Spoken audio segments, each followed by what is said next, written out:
And then what's really interesting is during the time that Rabin was ambassador in Washington, is that as we mentioned, he didn't want to learn English as a kid. So his English actually was pretty poor. And he insisted that he wanted to be the ambassador to DC. And eventually they let him do it. And he does an incredible job. And he's able to forge these relationships with the United States that ends up really helping him later on with connecting with the American government and with the Egyptian government in order to make peace with Egypt in 1979 and 1980. So it's interesting that that all really sets up the peace that Menachem Begin, in a way, gets all the credit for with Menachem Begin and Sadat. But already as ambassador for Israel in America, Rabin was setting the stage for peace with Egypt, which was the greatest enemy that Israel faced at the time. Yeah, it wasn't natural for him to be the ambassador in Washington. And I think that goes to kind of like what was so special about the Israeli image that Yitzhak Rabin presented. A lot of the times they talk about it as he became the career soldier. He wasn't sure if he wanted to be a soldier, if he wanted to be a farmer, but he went where Israel needed him. And we said, obviously he's not that natural born diplomat. He's not the rhetorical speaker that Shimon Peres is or that Bibi Netanyahu is. He does work. And I think what he realized was he needed to be the guy in the US, even if it wasn't easy for him. And that's something that you can see throughout his career. Like, I wonder if he wanted to be a politician or if he just did it because he knew that he needed to. And I think that's something that you see even when he's the prime minister, which is something that I know today we can't even imagine. But shortly after he became prime minister and after he had successes, he continued with his diplomacy with Egypt, and he was responsible for Operation Yonatan, where the IDF rescued, like over 100 hostages from Uganda and brought them back on one of the most astounding military missions of all time. And after all of that, it came out that his wife still had an American bank account open from the time when they were in the US. I remember it being a small amount, but we were just looking on Wikipedia and it looks like it was like $10,000. And the second that his name was connected to a scandal, he stepped down from the prime ministership because he didn't want it to he didn't want it to take attention away from his work as the leader of Israel.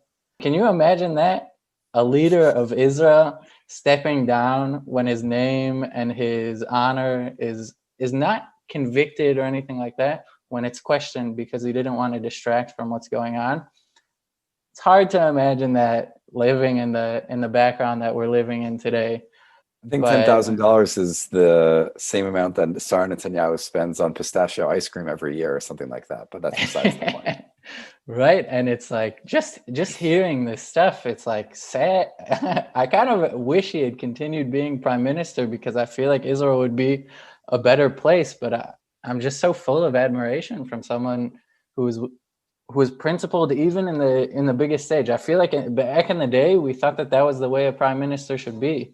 But like, we're not there anymore. We're very far away. And, it takes days like today and days like remembering people like him to remember what politicians can really be. Right, but then eventually after this whole scandal, he comes back into the political life in the late 1980s, and he's met with a really interesting task, which is the task that really defines this transition between Rabin as a military leader and a political leader, where both of them were coming to a head, where he was Minister of Defense during the First Intifada in the late 80s and the early 90s.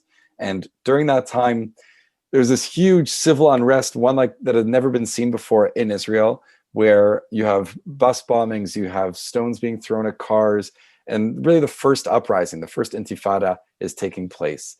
And Rabin, who's someone who grew up with a military background, sees conflict, and he responds in the way that a military man responds, which is, breaking bones, which is going it as what it's always quoted to saying, where he goes into different towns and there's different operations and different missions. And now there's this big divide, this big divisive attitude between Palestinians and Israelis. And Rabin, I'm not going to say he's the cause of all of this, but his reaction to the First Intifada not that I know what the best reaction would have been, but his reaction to the First Intifada was not reacting necessarily to civil unrest, but he reacted in the same way that he reacted in 1967 when there was conflicts between Syria and Jordan and with Egypt. And he reacted like in 1948, where you're fighting against 5 different nations and local uprisings.